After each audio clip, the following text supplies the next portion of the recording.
कक्षा 10 विज्ञान पाठ्य पुस्तक अध्याय 2 अम्ल, क्षार एवं लवण। इस पाठ में चर्चा करेंगे कि अम्ल क्या होते हैं, क्षार क्या होते हैं, लवण क्या होते हैं।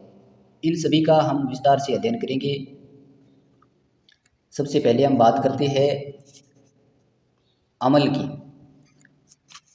अम्ल को एसिड बोलते हैं और एसिड शब्द लैटिन भाषा से लिया गया है जिसका अर्थ होता है खट्टा। ये स्वाद में खट्टे होते हैं। ये नीले लिटमस पत्र को लाल में बदल देती है। ये जलीय विलयन में H+ आयन देते हैं। अम्ल दो प्रकार के होते हैं, प्रबल अम्ल एवं दुर्बल अम्ल। प्रबल अम्ल HCl, H2SO4, HNO3। दुर्बल अम्ल CH3COOH, लैक्टिक अम्ल, ऑक्सैलिक अम्ल। साधारण अम्ल की हम बात करेंगे जिसमें अम्ल की अधिक मात्रा होती है जबकि जल अल्प मात्रा में पाया जाता है। तनु अम्ल जिसमें अम्ल अल्प मात्रा में होता है यानी कम मात्रा में होता है जबकि जल अधिक मात्रा में होता है। अब हम बात करेंगे क्षारक की। क्षारक ये स्वाद में कड़वे होते हैं। ये लाल लिटमस को नीले में बदल देते हैं। ये जलीय विलयन में OH- आयन देते हैं। क्षार भी दो प्रकार के हैं, प्रबल क्षारक, दुर्बल क्षारक। प्रबल क्षारक NaOH, KOH, CaOH के होल ट्वाइस। दुर्बल क्षारक NH4OH। क्षार क्षार किसे कहते हैं? क्षार वे होते हैं जल में घुलनशील क्षारक को क्षार कहते हैं। जो जल में घुलनशील होते हैं वे क्षार कहलाते हैं। अब हम बात करेंगे लवण, साल्ट। लवण क्या है? लवण कैसे प्राप्त होता है? लवण अम्ल व क्षार की परस्पर अभिक्रिया कराने से प्राप्त होते हैं। उदाहरण के लिए NaCl, KCl ये लवण के उदाहरण है। अब हम बात करेंगे सूचक क्या है। सूचक किसी दिए गए विलयन में अम्ल क्षार की उपस्थिति को दर्शाते हैं और इनका रंग और गंध अम्लीय या क्षारक मादे में बदल जाता है। वे सूचक कहलाते हैं। सूचक के प्रकार। सूचक वैसे तो सहसूचक बहुत प्रकार के होते हैं परंतु इनके सामान्य प्रकार की हम बात करेंगे। प्राकृतिक सूचक। प्राकृतिक सूचक वे सूचक है जो प्राकृतिक स्रोत से प्राप्त होते हैं। प्राकृतिक सूचक कहलाते हैं जैसे लिटमस, हल्दी, चाइना रोज, लाल गोभी। अब हम बात करेंगे, बार बार में हम लिटमस शब्द पढ़ रहे हैं। लिटमस क्या है? लिटमस विलयन बैंगनी रंग का एक रंजक होता है जो थैलाफाइट समूह की लाइकेन एक पौधे से निकलता है। और लिटमस के विलयन जब न तो अम्लीय होता है और न ही क्षारीय होता है तब इसका रंग है वो होता है बैंगनी।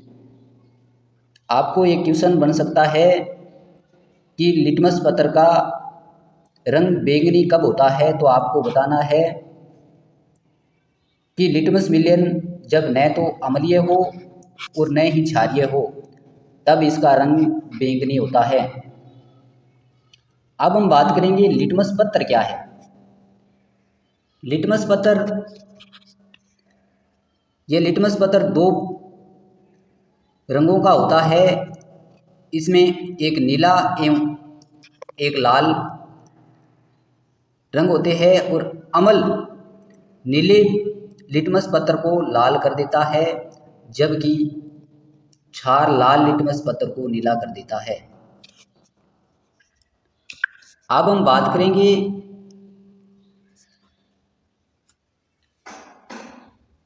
प्राकृतिक सूचक हल्दी। हल्दी भी एक अन्य प्रकार का प्राकृतिक सूचक है। हल्दी का रंग पीला होता है, ये पीले रंग का होता है और कई बार आपने देखा होगा जब किसी सफ़ेद कपड़े पर सब्जी का दाग लग जाता है और तब इसे साबुन यानी क्षारीय प्राकृतिक से धोते हैं तो यह उस दाग को, धब्बे को भूरा लाल कर देता है, थोड़ा भूरा और लाल रंग का हो जाता है। और अम्ल के साथ हल्दी के रंग में कोई परिवर्तन नहीं होता है और क्षार के साथ इसका रंग भूरा और लाल हो जाता है। अब हम बात करेंगे संश्लेषित सूचक क्या होते हैं। संश्लेषित सूचक वे सूचक होते हैं जो प्राकृतिक नहीं होते, अपितु ये रासायनिक पदार्थों द्वारा बनाए जाते हैं, जैसे मेथिल ऑरेंज, फिनोल्फ्थेन आदि। इसका उपयोग अम्ल एवं क्षार की जांच के लिए किया जाता है। अब हम बात करेंगे गंधीय सूचक क्या होते हैं। गंधीय सूचक कुछ ऐसे पदार्थ होते हैं जिनकी गंध अम्लीय या क्षारीय मादे में बदल जाती है, ऐसे पदार्थों को गंधीय सूचक कहते हैं, जैसे वेनिला, प्याज, लौंग आदि। अब हम बात करेंगे सार्वत्रिक सूचक। सार्वत्रिक सूचक अनेक सूचकों का मिश्रण होता है। इसमें लिटमस, मेथिल ऑरेंज, फिनोल्फ्थेन आदि जैसे सूचकों के उपयोग से किसी विलयन के केवल अम्लीय या क्षारीय प्राकृतिक का पता लगाया जा सकता है, परंतु इस सार्वत्रिक सूचक के प्रयोग से अम्ल क्षार की प्राकृतिक के साथ साथ प्रबलता की माप भी होता है।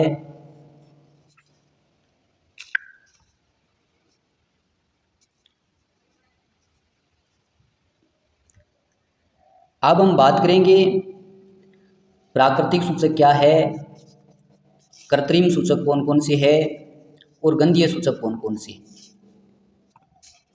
हम बात करेंगे प्राकृतिक सूचक। प्राकृतिक सूचक लिटमस पत्र है, ये प्राकृतिक सूचक है। लाल पत्ता गोभी का रस, ये प्राकृतिक सूचक है। हल्दी प्राकृतिक सूचक है।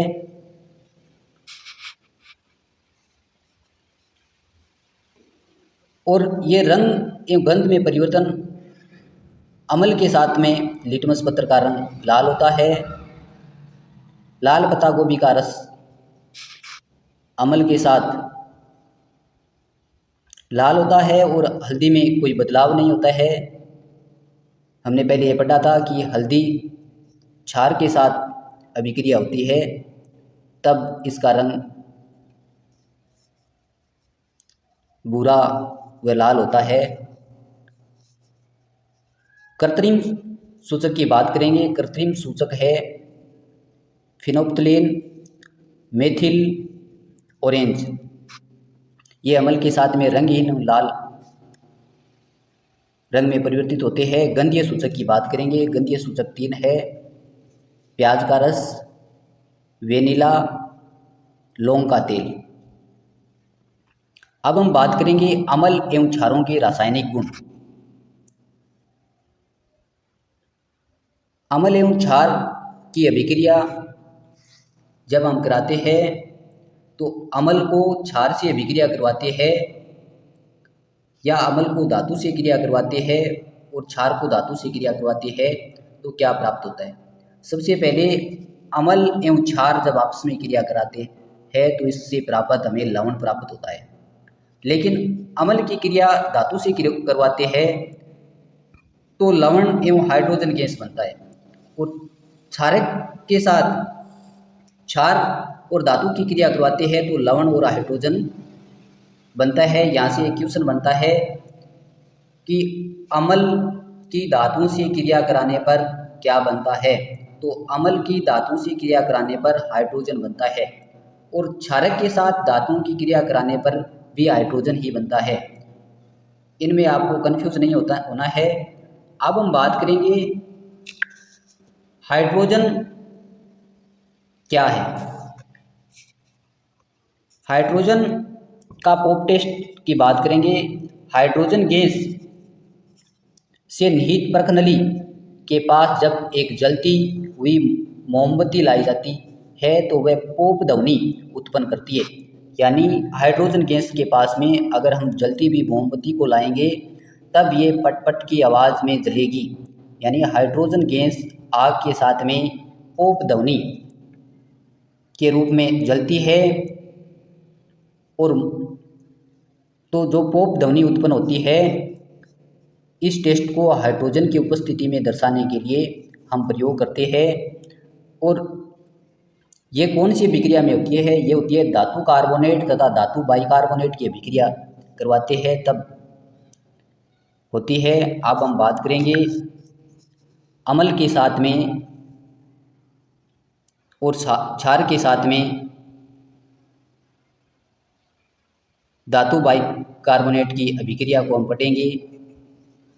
अम्ल के साथ में धातु बाइकार्बोनेट की अभिक्रिया करवाते हैं तो लवण CO2 गैस और जल प्राप्त होता है।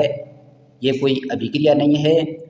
और अम्ल धातु बाइकार्बोनेट के साथ में हम क्रिया करवाते हैं तो लवण CO2 और जल प्राप्त होता है।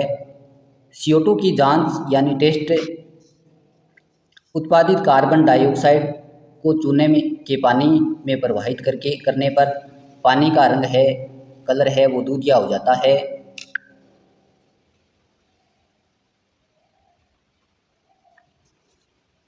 अब हम बात करेंगे अम्ल एवं क्षारक की परस्पर अभिक्रिया। अम्ल एवं क्षार परस्पर अभिक्रिया करके क्या बनाते हैं। अम्ल एवं क्षार जब परस्पर अभिक्रिया कराते हैं तो लवण एवं जल बनता है। उदासीनीकरण अभिक्रिया की बात करेंगे। जब अम्ल द्वारा क्षारक का प्रेक्षित प्रभाव और क्षारक द्वारा अम्ल का प्रभाव समाप्त हो जाता है, परिणाम स्वरूप लवण और जल प्राप्त होते हैं, तो उसे उदासीनीकरण अभिक्रिया कहते हैं।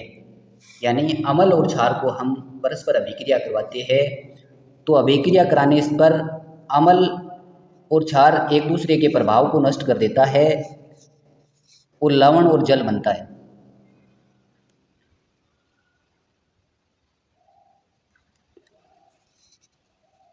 यहाँ पे कुछ अम्ल एवं क्षार की अभिक्रिया के कुछ उदाहरण है, आपको इनको नोट करना है।